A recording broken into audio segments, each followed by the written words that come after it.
Kalau temenmu sering ngasih berita mengejutkan tiba-tiba, tak kasih cara buat ngecek temenmu itu memang beneran apa borongan.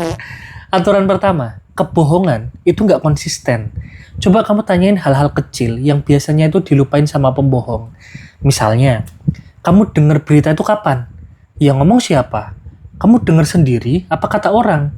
Kronologinya gimana? Kalau dia bohong, cirinya tuh jawabannya berubah-ubah.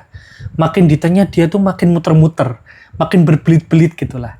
Karena pembohong itu butuh waktu buat nyusun cerita. Dan nanti ujung-ujungnya dia tuh bakal ngomong kayak gini. Ya pokoknya gitulah, kamu nggak percaya ya udah.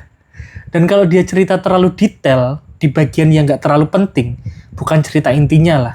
Berarti dia tuh lagi memoles cerita biar kamu tuh percaya. Tapi kamu harus peka juga. Dia itu berbelit karena memang dia gugup, karena memang dia tuh cara komunikasinya kayak gitu, atau karena dia bohong. Makanya kedua, cek juga buktinya. Kamu punya buktinya nggak? Kalau dia tuh jawab katanya, tanpa sumber yang jelas, hati-hati. Kadang dia juga nge-framing kayak gini, kalau kamu nggak percaya ya udah, nanti kita lihat kebenarannya tuh bakal terungkap gitu loh. Itu berarti dia tuh nggak punya bukti ngomong kayak gitu. Dan pembohong itu sebenarnya punya pola. Yang pertama dia tuh sering nyampein berita yang bikin heboh, drama gitulah.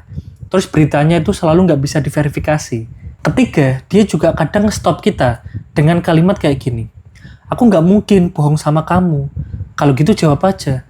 Lah aku nggak nuduh kamu bohong kok. Aku cuma memastikan informasi ini nggak salah. Soalnya kalau salah, ya kena kamu juga.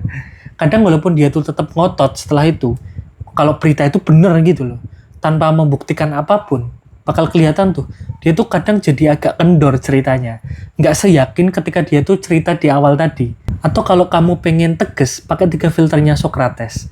Jadi ketika temanmu itu nyampein berita atau gosip, coba kamu tanyain 3 ini sama temanmu. Yang pertama, apa yang kamu ceritain ini memang sudah kamu bener-bener tahu dan pasti bener? Kalau dia tuh jawab katanya dan belum pasti, oke, berarti nggak lolos filter pertama. Kedua, apa yang kamu sampaikan ini sesuatu yang baik tentang orang itu atau enggak? Kalau enggak, berarti enggak lolos. Ketiga, apa yang kamu sampaikan ini bermanfaat gak buat aku? Kalau enggak manfaat ya udah, berarti enggak layak diterusin. Sebenarnya masih banyak sih trik-trik mengungkap kebohongan. Jadi hati-hati, jangan sampai otakmu itu banyak mengkonsumsi kebohongan-kebohongan. Sekalipun kebenaran itu seringkali pahit ya. Jadi belajarlah buat menikmati kepahitan dengan segelas Americano.